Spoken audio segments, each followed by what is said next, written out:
Hi welcome to ആൻഡ്രൻ channel.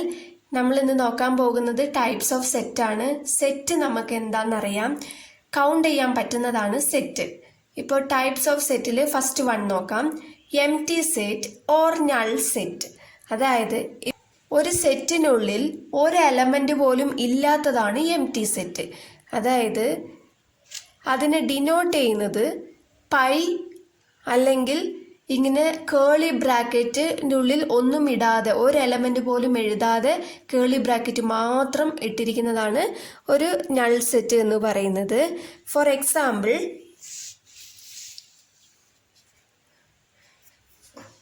A എന്ന് പറയുന്ന ഒരു സെറ്റ് ഉണ്ട്, ബി എന്ന് പറയുന്ന ഒരു സെറ്റ് ഉണ്ട്. ഇപ്പം എ ഇന്റർസെക്ഷൻ ബി എന്ന് കണ്ടുപിടിക്കുകയാണെങ്കിൽ ഇതിൽ രണ്ടിലും പൊതുവായിട്ടുള്ളതാണ് എ ഇന്റർസെക്ഷൻ ബി.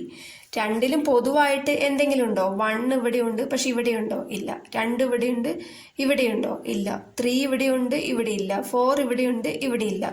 രണ്ടിലും പൊതുവായിട്ട് എന്തെങ്കിലും ഉണ്ടോ? ഏതെങ്കിലും ഒരു നമ്പർ ഉണ്ടോ? ഇല്ല. ഇങ്ങനത്തെ സിറ്റുവേഷനിലാണ് നമ്മൾ എം ടി സെറ്റ് എന്ന് എഴുതുക. കേളി ബ്രാക്കറ്റ് വെറുതെ ഓപ്പൺ ചെയ്യുക, ക്ലോസ് ചെയ്യുക. ഇതിൻ്റെ ഉള്ളിൽ 0 ഇടരുത്. 0 ഇട്ടാൽ, 0 എന്ന് പറയുന്നത് ഒരു നമ്പറാണ്, ഒരു എലമെന്റ് ആണ്. 0 ഇട്ടാൽ അത് എം ടി സെറ്റ് ആകില്ല. അപ്പോൾ നമുക്ക് ഇതാണ് എം ടി സെറ്റ് എന്ന് പറയുന്നത്. അടുത്തത് സിംഗിൾട്ടൺ സെറ്റ് ആണ്. സിംഗിൾട്ടൺ സെറ്റ് എന്ന് പറയുന്നത് ഒരു ബ്രാക്കറ്റിന്റെ ഉള്ളിൽ ഒരു എലമെന്റ് മാത്രമേ ഉണ്ടാവുള്ളൂ. അതിനെയാണ് സിംഗിൾ സെറ്റ് എന്ന് പറയുന്നത്. ഫോർ എക്സാമ്പിൾ, എ എന്ന് പറയുന്ന സെറ്റ്, ബി എന്ന സെറ്റ് പറയുന്ന സെറ്റും ഉണ്ട്. ഇതിൽ എ ഇന്റർസെക്ഷൻ ബി കണ്ടുപിടിക്കുമ്പോൾ 1 2 പൊതുവായിട്ടുള്ളത് ഏതാ ഉള്ളത്? 1 ഉണ്ടോ? ഇല്ല. 2 ഉണ്ടോ? ഇല്ല. 3 ഉണ്ടോ? ഇല്ല. 4 ഉണ്ട് അല്ലേ? 4 ഇവിടെയും ഉണ്ട്, ഇവിടെയും ഉണ്ട്. അപ്പോൾ ഇതിൽ ഒരു എലമെന്റ് മാത്രമേ ഉണ്ട്. എ ഇന്റർസെക്ഷൻ ബി 4 എന്ന് കിട്ടി. അപ്പോൾ ഈ സെറ്റിന്റെ ഉള്ളിൽ ഒറ്റ എലമെന്റ് ഉള്ളതാണ് സിംഗിൾ സെറ്റ്. ഓക്കെ. അടുത്തത് തേർഡ് ഫൈനൈറ്റ് സെറ്റ് ആണ്. ഫൈനൈറ്റ് സെറ്റ് എന്ന് പറയുമ്പോൾ ഫിനിഷിംഗ് സെറ്റാണ് ഫൈനൈറ്റ് സെറ്റ്. അതായത് ഒരു സെറ്റിൻ്റെ ഉള്ളിൽ ഇപ്പോൾ കുറച്ച് നമ്പേഴ്സ് തരികയാണ്, ഒരു 10 നമ്പർ തരികയാണ്. ആ 10 നമ്പർ മുഴുവൻ നമ്മൾ ആ സെറ്റിൻ്റെ ഉള്ളിൽ എഴുതുകയാണെങ്കിൽ, അത് മൊത്തം ഒന്നുപോലും ഒഴിവാക്കാതെ നമ്മളത് എഴുതുകയാണെങ്കിൽ അതൊരു ഫിനിഷിംഗ് സെറ്റാണ്. For example, the set of family members. അതായത് ഇപ്പം നമ്മുടെ ഫാമിലിയിൽ ഇപ്പോൾ ഒരു 4 മെമ്പേഴ്സ് ഉണ്ടെന്ന് കരുതുക. അപ്പോൾ ഇതെല്ലാം ഒരു സെറ്റിനുള്ളിൽ എഴുതാൻ പറഞ്ഞാൽ നമ്മൾ എന്തായാലും 4 നമ്പറല്ലേ എഴുതുള്ളൂ. ഒന്ന് കൂട്ടിയോ അതോ ഒന്ന് കുറച്ചോ എഴുതൂലല്ലോ. അപ്പോൾ അത് ഫിനിഷിംഗ് സെറ്റാണ്. ഫിനിഷിംഗ് സെറ്റിനെയാണ് ഫൈനൈറ്റ് സെറ്റ് എന്ന് പറയുക. അതുപോലെ തന്നെ ദ സെറ്റ് ഓഫ് ഇൻഡോർ അല്ലെങ്കിൽ ഔട്ട്ഡോർ ഗെയിംസ് യു പ്ലേ. ഇൻഡോറിൽ കളിക്കുന്നതും ഔട്ട്ഡോറിൽ കളിക്കുന്നതും നമുക്ക് എണ്ണി പറയാൻ പറ്റുന്നതേ ഉള്ളൂ, എല്ലാം എടുത്ത് എഴുതാം. അപ്പോൾ അതൊരു ഫിനിഷിംഗ് സെറ്റാണ്. ഇതിനെയാണ് നമ്മൾ ഫൈനൈറ്റ് സെറ്റ് എന്ന് പറയുന്നത്. അടുത്തത് ഇൻഫൈനൈറ്റ് സെറ്റ്. ഇൻഫൈനൈറ്റ് സെറ്റ് എന്ന് പറയുന്നത് ഫിനിഷിംഗ് അല്ലാത്ത സെറ്റിനെയാണ് ഇൻഫൈനൈറ്റ് സെറ്റ് എന്ന് പറയുക. ഒരു 1000 നമ്പേഴ്സ് അല്ലെങ്കിൽ 1 lakh നമ്പേഴ്സ് ഉണ്ട്. പക്ഷെ നമ്മൾ ഒരു സെറ്റിൻ്റെ ഉള്ളിൽ 1 lakh ഒക്കെ എടുത്ത് എഴുതാൻ പറ്റുമോ? ഇല്ല. നമ്മൾ 1 2 3 എന്നിട്ടിട്ട് അങ്ങ് എക്സെട്ര എന്നിട്ട് എഴുതും അല്ലേ? അതാണ് ഇൻഫൈനൈറ്റ് സെറ്റ്. നമുക്ക് ഫോർ എക്സാമ്പിൾ ഒന്നും കൂടെ നോക്കാം. ഇപ്പം ഇവിടെ 5 10 15 20 എന്നുണ്ട്. അങ്ങനെ 25 30 35 നമുക്ക് എഴുതാവുന്നത് കുറച്ചേ എഴുതാൻ പറ്റുള്ളൂ. മുഴുവനായിട്ട് നമുക്ക് എഴുതാൻ പറ്റില്ല. അപ്പം അത് ഫിനിഷിംഗ് ആയിട്ടുള്ളതല്ല അല്ലേ? അപ്പം അതിനെയാണ് ഇൻഫൈനൈറ്റ് സെറ്റ് എന്ന് പറയുന്നത്. അതുപോലെ second, the set of all points on A line. അതായത് ഒരു ലൈൻ വരച്ചാൽ അതിൽ ഒരുപാട് പോയിന്റ്സ് നമുക്ക് ഉണ്ടാകും അല്ലേ? അതെല്ലാം എണ്ണി പറയാൻ പറ്റുമോ? അല്ലെങ്കിൽ കുറേ എണ്ണി എഴുതാൻ പറ്റില്ലല്ലോ. അപ്പം അത് ഫിനിഷിംഗ് സെറ്റ് അല്ല. ഇതിൽ തന്നെ നമ്മൾ അറിഞ്ഞിരിക്കേണ്ട ഒന്നാണ് കാർഡിനൽ നമ്പർ ഓഫ് സെറ്റ്. അതായത് cardinal number of A set എന്ന് പറയുന്നത് ഒരു സെറ്റിൻ്റെ ഉള്ളിൽ എത്ര നമ്പർ ഉണ്ട് അല്ലെങ്കിൽ എത്ര എലമെന്റ് ഉണ്ടെന്ന് നമ്മൾ എണ്ണി പറയുന്നതാണ് cardinal number of A set. ഇത് ഡിനോട്ട് ചെയ്യുന്നത് എൻ ഓഫ് എ എന്നാണ്. For example, A is equal to 1 2 3 4 5 6 7 വരെ. അപ്പോൾ എൻ ഓഫ് എ എത്ര എലമെന്റ്സ് ഉണ്ട് ഇതിൽ? 7 എലമെന്റ്. ഇതാണ് cardinal number of A set. Next fifth one ആണ് ഈക്വിവാലന്റ് സെറ്റ്. ഈക്വിവാലന്റ് സെറ്റ് എന്ന് പറയുന്നത് 2 സെറ്റ് ഉണ്ടാവും. എ ബി എന്ന 2 സെറ്റ് ഉണ്ടാകും.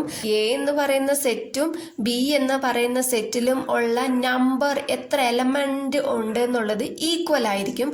അതിനെയാണ് ഈക്വിവാലന്റ് സെറ്റ് എന്ന് പറയുന്നത്. ഫോർ എക്സാമ്പിൾ, ഇപ്പോൾ എ എന്ന് പറയുന്നതിൽ ബോൾ ബാറ്റ് ഉണ്ട്. ബി എന്ന് പറയുന്നതിൽ ഹിസ്റ്ററി, ജോഗ്രഫി ഉണ്ട്. ഇതിലും 2 എലമെന്റ് ആണ്, ഇതിലും 2 എലമെന്റ് ആണ് ഉള്ളത്. അപ്പൊ രണ്ടും ഈക്വൽ ആണ്. അപ്പൊ n of A is equal to n of B is equal to 2. ഇതാണ് ഈക്വാലന്റ് സെറ്റ് എന്ന് പറയുന്നത്. നെക്സ്റ്റ് 6th വൺ ആണ് ഈക്വൽ സെറ്റ്. ഈക്വൽ സെറ്റ് എന്ന് പറയുമ്പോൾ ഇപ്പൊ എ എന്ന നമ്പറിൽ 1 2 3 4 എന്നുണ്ട്. ഇതേ എലമെന്റ് തന്നെ ബിയിലും ഉണ്ടാവണം, എന്നാൽ മാത്രമേ ഈക്വൽ സെറ്റ് എന്ന് നമുക്ക് പറയാൻ പറ്റത്തുള്ളൂ. എ ഈക്വൽ ടു ബി അല്ലാന്നുണ്ടെങ്കിൽ ഇപ്പൊ എ ഈക്വൽ ടു 1 2 3 ഉണ്ട്, ഇതിൽ ബി ഈക്വൽ ടു 4 5 6 ആണ്. രണ്ടിലും 3 എലമെന്റ് ഉണ്ട്, പക്ഷെ രണ്ടും ഈക്വൽ എലമെന്റ് അല്ല. അപ്പൊ ഇതിനെ A not equal to element എന്ന് പറയാം. നെക്സ്റ്റ് 7th ആണ് യൂണിവേഴ്സൽ സെറ്റ്. ഒരു യൂണിവേഴ്സൽ സെറ്റ് എന്ന് പറയുന്നത് എ എന്നൊരു സെറ്റ് ഉണ്ട്, ബി എന്നൊരു സെറ്റ് ഉണ്ട്. ഈ രണ്ട് സെറ്റും യൂണിവേഴ്സൽ സെറ്റിൻ്റെ ഉള്ളിലാണ് ഉള്ളത്. അപ്പോൾ ഇതിന് രണ്ടും അടങ്ങിയതാണ് നമുക്ക് ഒരു യൂണിവേഴ്സൽ സെറ്റ്. ഇപ്പം എ ബി സി എന്ന് പറയുന്നുണ്ടെങ്കിൽ ഈ 3 സെറ്റും അടങ്ങിയതാണ് universal set. It contains all the elements of all the sets under consideration. It is denoted by U. Universal set denote ചെയ്യുന്നത് യു എന്നാണ്. ഓക്കെ, ഫോർ എക്സാമ്പിൾ ഇപ്പോൾ ഇതാണ് യു എന്ന് പറയുന്ന സെറ്റ്. അതിനുള്ളിൽ എ എന്ന സെറ്റും ഉണ്ട്, ബി എന്ന സെറ്റും ഉണ്ട് അല്ലേ. എയും ബിയും ഈ യൂണിവേഴ്സൽ സെറ്റിൻ്റെ ഉള്ളിലാണ് ഉള്ളത്. അപ്പം ഇതിനെയാണ് നമ്മൾ ഒരു യൂണിവേഴ്സൽ സെറ്റ് എന്ന് പറയുന്നത്. അതുപോലെ ഇവിടെയും 3 സെറ്റും ഉണ്ട്. ഈ 3 സെറ്റും യൂണിവേഴ്സൽ സെറ്റാണ്, സെറ്റിൻ്റെ ഉള്ളിൽ തന്നെയാണ് ഉള്ളത്. ഇതിനെയാണ് നമ്മൾ യൂണിവേഴ്സൽ സെറ്റ് എന്ന് പറയുന്നത്. സബ്സെറ്റ്. സബ്സെറ്റ് എന്ന് പറഞ്ഞാൽ ഇപ്പോൾ ബി എന്ന സെറ്റ് ഉണ്ട്. ആ ബി എന്ന സെറ്റിൻ്റെ ഉള്ളിൽ കുറച്ച് എലമെൻറ്റ്സ് ഉണ്ട്. അതിൽ നിന്നും ഒരു എലമെൻറ്റ് നമ്മൾ എ എന്ന സെറ്റിൻ്റെ ഉള്ളിൽ എടുത്തെഴുതാണ്. അപ്പോൾ എ എന്ന് പറയുന്ന സെറ്റ് ബി എന്ന് പറയുന്ന സെറ്റിൻ്റെ സബ്സെറ്റ് ആണെന്ന് നമുക്ക് പറയാം. അപ്പോൾ ഇത് നമ്മൾ എങ്ങനെ ഡിനോട്ട് ചെയ്യും?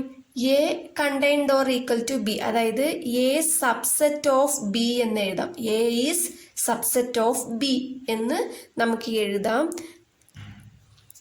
ഫോർ എക്സാമ്പിൾ ഇപ്പോൾ 1 ഇത് എ എന്ന സെറ്റാണ്, ഇത് ബി എന്ന സെറ്റാണ്. ഇപ്പോൾ ബി എന്ന സെറ്റിൽ 1 2 3 ഉണ്ട്.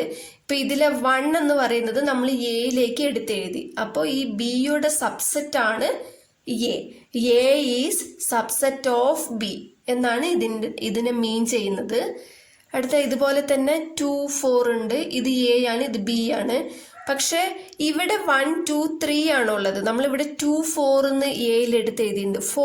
2 നമുക്ക് ഇവിടെ ഉണ്ട്, പക്ഷെ 4 ഇല്ല. അപ്പോൾ ഇത് ഒരു സബ്സെറ്റ് അല്ല. It is not subset of B. അപ്പോൾ ഇത് എങ്ങനെ നമ്മൾ ഡിനോട്ട് ചെയ്യുക? It is contained or equal to എന്ന് ഇട്ടിട്ട് വെട്ടി കൊടുത്താൽ മതി. ഇങ്ങനെയാണ് ഇതിനെ ഡിനോട്ട് ചെയ്യുക. Next one proper subset. Proper subset എന്ന് പറയുന്നത് ഏകദേശം സബ്സെറ്റ് നേരത്തെ നോക്കിയില്ലേ, അതുപോലെ തന്നെ ഫോർ എക്സാമ്പിൾ എ എന്ന് പറയുന്നത് ഒരു സെറ്റ്, ബി എന്ന് പറയുന്നത് ഒരു സെറ്റ്. അപ്പം ബിയിലുള്ള എലമെന്റ് തന്നെയാണ് നമ്മൾ എയിലും എടുത്ത് എഴുതിയിരിക്കുന്നത്. അപ്പം ഇത് ബിയുടെ സബ്സെറ്റ് ആണ് A. Okay, A is proper subset of B എന്ന് എഴുതാം. ഇതിനെ ഡിനോട്ട് ചെയ്യുന്നത് എ കണ്ടെയ്ൻഡ് ബി. അതായത് ഇതിനെ എങ്ങനെ നമ്മൾ റീഡ് ചെയ്യുക? A is proper subset of B എന്ന് റീഡ് ചെയ്യാം.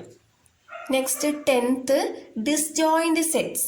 2 സെറ്റ് തരികയാണെങ്കിൽ ആ 2 സെറ്റും ജോയിന്റ് ആയിരിക്കില്ല, അതാണ് ഡിസ്ജോയിന്റ് സെറ്റ്. എക്സാമ്പിൾ ഉണ്ട്. എക്സാമ്പിൾ ഈ ഒരു സെറ്റിൻ്റെ ഉള്ളിൽ 2 സെറ്റ് ഉണ്ട്, എ ബി. നമ്മൾ നേരത്തെ യൂണിവേഴ്സൽ സെറ്റ് കണ്ടതാണ്. യൂണിവേഴ്സൽ സെറ്റിൻ്റെ ഉള്ളിലാണ് ഈ എയും ബി ഉള്ളത്. രണ്ടും ഡിസ്ജോയിന്റ് ആയിട്ടാണ് ഉള്ളത് അല്ലേ. അപ്പോൾ ഇങ്ങനെയുള്ള സെറ്റിനെയാണ് നമ്മൾ ഡിസ്ജോയിന്റ് സെറ്റ് എന്ന് പറയുന്നത്. ഇതിനെ എങ്ങനെ ഡിനോട്ട് ചെയ്യാന്ന് വെച്ചാൽ A intersection B is equal to phi. അതായത് നൾ സെറ്റ് എന്ന് നമ്മൾ നേരത്തെ പഠിച്ചിട്ടുണ്ട്.